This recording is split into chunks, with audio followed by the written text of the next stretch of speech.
सुबह की पहली किरणें हैदराबाद के कांचागचिबौली के घने जंगलों में पेड़ों की पत्तियों से छनकर नीचे आ रही थी। चारों तरफ हरियाली थी। हिरण शांति से घास चर रहे थे। मोर अपने रंग बिरंगे पंख फैलाकर नाच रहे थे और छोटे छोटे पक्षी अपनी मधुर आवाज़ों से जंगल को जीवंत बना रहे थे। हवा में एक ताजगी थी, एक शांति थी जो इस जंगल को हैदराबाद की आत्मा बनाती थी। यहाँ की मिट्टी में जीवन था, यहाँ की हवा में सुकून था। ये जंगल सिर्फ पेड़ों का समूह नहीं था, ये एक पूरी दुनिया थी। 450 से ज़्यादा प्रजातियों का घर था। एक ऐसी जगह जो हमें सिखाती थी कि प्रकृति और इंसान एक दूसरे के बिना अधूरे हैं। लेकिन फिर एक दिन सब कुछ बदल गया। 30 मार्च 2025 की रात थी जब शहर सो रहा था।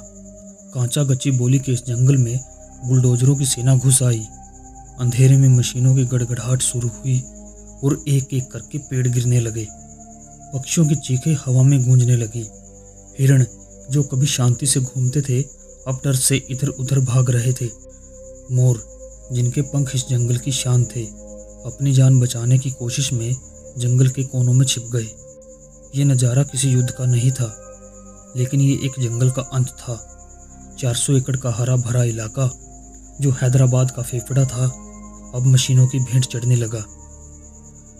क्या आपने वो वीडियो देखा जो सोशल मीडिया पर वायरल हुआ, जिसमें मोरों की दर्द भरी आवाज़ें रिकॉर्ड हुई थी? वो चीखें सिर्फ शोर नहीं थी, वो एक मूक पुकार थी। वो कह रही थी, हमें बचाओ, हमारा घर मत छीनो, हमने तुम्हारा क्या बिगाड़ा है।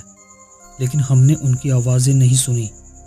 तेलंगाना सरकार ने इसे एक मौका देखा, एक मौका जिसमें 10-15 हज़ार करोड़ रुपए की कमाई थी, एक मौका जिसमें नौकरियां पैदा करने और एक चमचमाता IT पार्क बनाने का वादा था।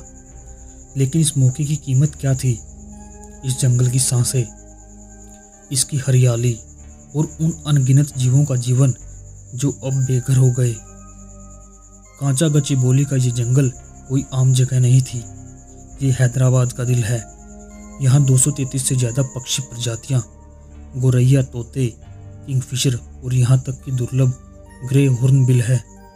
यहाँ 72 तरह के पेड़ हैं, बरगद, नीम, पीपल और जंगल की अपनी खास प्रजातियाँ।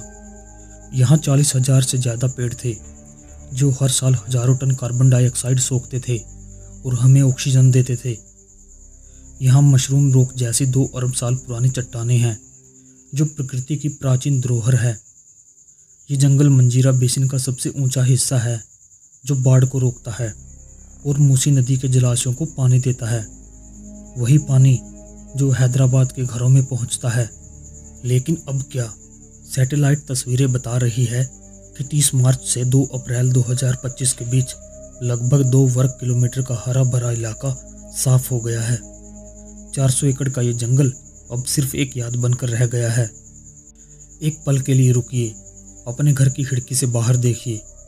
अगर कोई आपके घर में घुस आए और आपकी हर कीमती चीज़ को तोड़ दे, आपकी तस्वीरें, आपकी यादें, आपका सुकून, तो आपको कैसा लगेगा? अब सोचिए उस हिरण का क्या हाल हुआ होगा जिसने अपने बच्चों को बुलडोजरों से बचाने की कोशिश की। उस पक्षी का क्या हुआ जिसका घोंसला एक झटके में उजड़ गया? उस मोर का क्या हुआ जिसके पंख अब कंक्रीट के नीचे दब गए हैं? ये सिर्फ पेड़ों की कटाई नहीं थी, ये एक पूरी दुनिया का खात्मा था। और सबसे दुखद बात, ये सब हमारे सामने हुआ और हम चुप रहे। लेकिन हर कोई चुप नहीं रहा। हैदराबाद सेंट्रल यूनिवर्सिटी के छात्र, जिनके लिए ये जंगल दूसरा घर था, वो आगे आए। जब बुलडोजर जंगल की ओर बढ़े तो ये युवा दीवार बनकर खड़े हो गए। उन्होंने नारे लगाए, जंगल बचाओ, प्रकृति बचाओ। उन्होंने बुलडोजरों पर चढ़ने की कोशिश की, पुलिस से भिड़ गए। 52 छात्रों को हिरासत में लिया गया। उनके हाथों में किताबों की जगह पत्थर नहीं थे। उनके दिलों में सिर्फ एक उम्मीद थी कि शायद उनकी आवाज़ सुनी जाए, और पर्यावरणविदों ने भी उनका साथ दिया। सुप्रीम कोर्ट तक ये बात पहुंची और 30 अप्रैल 2025 को कोर्ट ने पेड़ों की कटाई पर रोक लगा दी।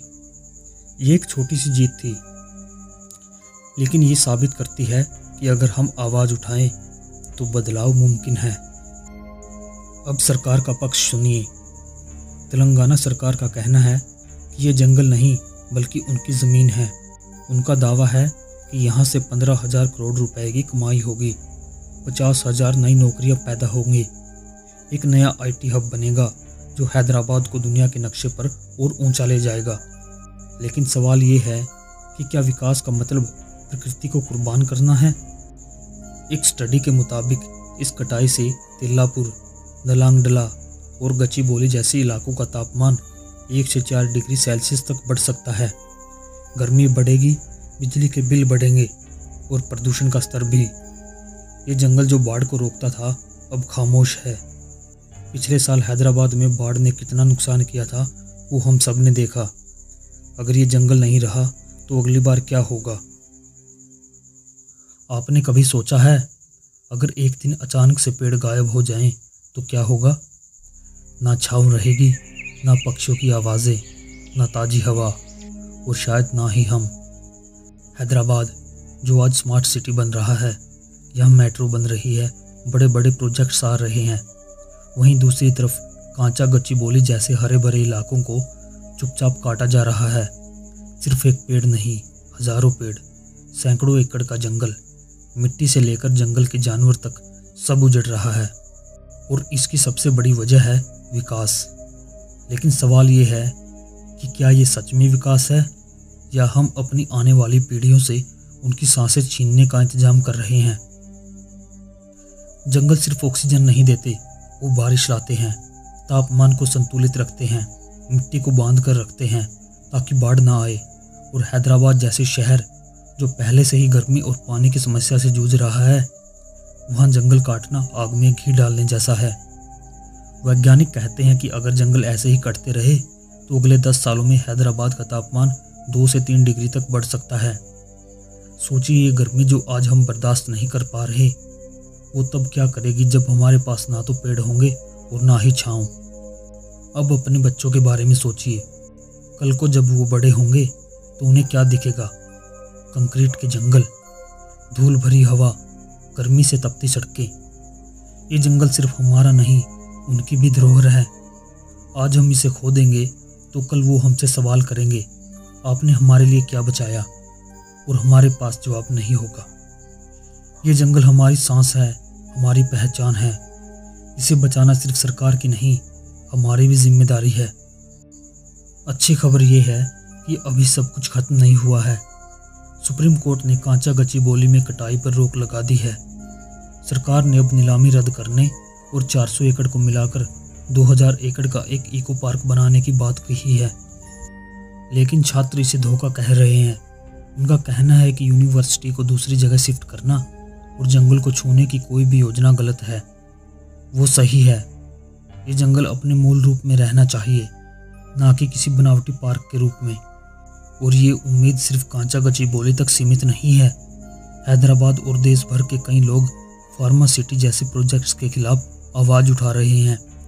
#सेव हैदराबाद फॉरेस्ट ट्रेंड कर रहा है। सोशल मीडिया पर लाखों लोग जंगल बचाने की अपील कर रहे हैं।